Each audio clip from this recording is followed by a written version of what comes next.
Hai, salam Bapak Mama Saudara yang dikasihi Tuhan. Selamat bertemu dan berjumpa kembali oleh kasih dan penyertaan daripada Tuhan. Saya senantiasa berharap Bapak Mama Saudara semua dalam keadaan sehat walafiat dengan penuh rasa syukur kepada Tuhan. Pada hari ini kita akan membaca serta merenungkan firman Tuhan yang terambil dari kitab 2 Korintus pasal 4 ayat 7 sampai 11. Sebelum membaca dan merenungkan akan firman Tuhan, saya mengundang kita menyatukan hati dan pikiran di dalam doa. Kita berdoa.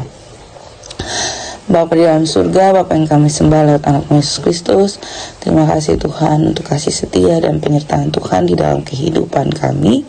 Kami boleh bangun di pagi hari dalam keadaan sehat walafiat dengan penuh rasa syukur kepada Tuhan. Pada saat ini Tuhan, kami akan beribadah kepada Tuhan.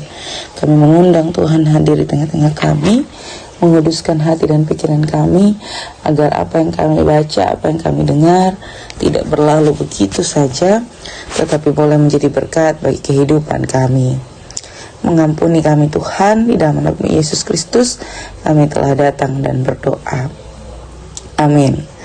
Bapak Mama Saudara yang dikasihi Tuhan, pembacaan kita terambil dari kitab 2 Korintus pasal 4 ayat 7 sampai ayat 11 di bawah perikop harta rohani dalam bejana tanah. Ayatnya yang ketujuh, tetapi harta ini kami punyai dalam bejana tanah liat, supaya nyata bahwa kekuatan yang melimpah-limpah itu berasal dari Allah, bukan dari diri kami. Dalam segala hal kami ditindas namun tidak terjepit. Kami habis akal namun tidak putus asa. Kami dianiaya namun tidak ditinggalkan sendirian. Kami dihempaskan namun tidak binasa. Kami senantiasa membawa kematian Yesus di dalam tubuh kami, supaya kehidupan Yesus juga menjadi nyata di dalam tubuh kami. Sebab kami yang masih hidup ini terus menerus diserahkan kepada maut karena Yesus, supaya juga hidup Yesus menjadi nyata di dalam tubuh kami yang fana ini. Demikian jauh akan firman Tuhan yang dikatakan berbahagia adalah setiap kita yang tidak hanya membaca, mendengar, tetapi mau melakukan di dalam kehidupan kita hari lepas hari. Salam Bapak Mama Saudara yang dikasihi Tuhan, selamat bertemu dan berjumpa kembali. Hari ini kita membahas kitab 2 Korintus 4 ayat 7 sampai 11. Bapak Mama Saudara yang dikasihi Tuhan, dalam bagian ini kita melihat bahwa Rasul Paulus menggambarkan hidup orang percaya itu seperti bejana tanah liat, rapuh namun menyimpan harta yang sangat mulia. Gambaran ini mengingatkan kita bahwa kemenangan dalam hidup bukan berasal dari kekuatan, melainkan dari kuasa Allah yang bekerja dalam setiap kita. Paulus menuliskan bahwa kita sering ditindas namun tidak terjepit, habis akal namun tidak putus asa, dianiaya namun tidak ditinggalkan, dihempaskan namun tidak binasa.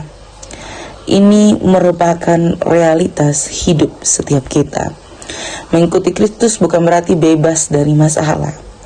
Justru dalam kelemahan dan tekanan itulah kuasa Kristus dinyatakan dengan nyata.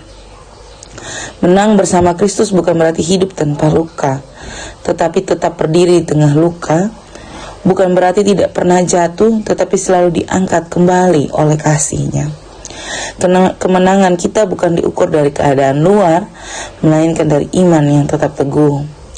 Di ayat 10 dan 11 di sini menekankan bahwa kita senantiasa membawa kematian Yesus dalam tubuh kita supaya kehidupan Yesus juga menjadi nyata. Artinya setiap penderitaan, pengorbanan, dan proses yang kita alami sebenarnya sedang membentuk kita semakin serupa dengan Kristus. Dari situlah kehidupan terpancar melalui kita. Bapak Mama, Bapak Saudara yang dikasihi Tuhan, tentu dalam perenungan firman ini kita akan melihat bagaimana kehidupan yang sering merasa lemah. Tetapi kita harus ingat bahwa situasi itulah kuasa Tuhan bekerja paling besar. Saat kita menghadapi tekanan, itu bukan kekalahan, tetapi itu adalah saat di mana kita melihat kemenangan Kristus. Jadi dalam perenungan pada pagi hari ini saya mau bilang bahwa kita jangan fokus pada bejana, atau diri kita sendiri, tetapi kutong fokus pada hartanya, yakni Kristus di dalam kita. Dengan begitu kutong akan melihat bagaimana setiap proses yang Tuhan percayakan dalam kehidupan kita adalah suatu bentuk untuk melihat kemenangan Kristus dalam diri kita. Selamat menjadi berkat dimanapun Bapak Mama Saudara semua berada. Tuhan memberkati dan menolong kita semua. Amin untuk firman Tuhan. Untuk menutup perenungan pada saat ini, saya mengundang kita menyatukan hati dan pikiran di dalam doa. Kita berdoa. Bapa kami yang di dalam surga, dikuduskanlah namamu, datanglah kerajaanmu, jadilah kehendakmu di bumi seperti di sorga. Berikanlah kami pada hari ini makanan kami yang secukupnya, dan ampunilah kami akan kesalahan kami, seperti kami juga mengampuni orang yang bersalah kepada kami. Dan janganlah membawa kami ke dalam pencobaan, tetapi lepaskanlah kami daripada yang jahat. Engkaulah yang punya kerajaan dan kuasa dan kemuliaan sampai selama-lamanya. Amin. Salam Bapak Mama Saudara sekalian. Selamat beraktivitas. Tuhan memberkati dan menolong kita semua.